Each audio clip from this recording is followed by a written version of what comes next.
So we have 3 pods which are managed by a deployment. So cube, ctl, get, and then deployment. There we go. So 3 out of 3.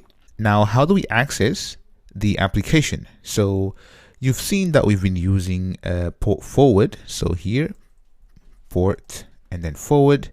And before we've covered the service, but basically this is what we've done before. And here you saw that we say kubectl and then port forward and then pod, the name of the pod right here. Now, I have to stress this enough, but port forwarding is mainly for testing purposes. So here we can say deployment and then the name of our deployment, which is hello world.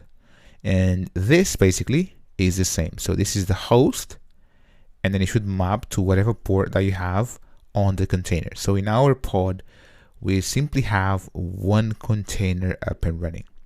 Now, if I press enter, you can see that forwarding localhost 8081 to 80 inside of the container, which is managed by this deployment, which in itself has a bunch of pods. In our case, 3 pods.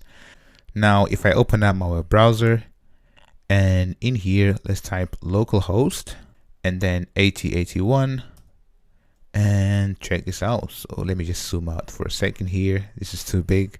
We can see that this is actually sending the traffic from 8081 to our pods. Now, just to be clear with you, right? So this is not how we meant to access our application. So we're going to learn about services, and that's the correct way.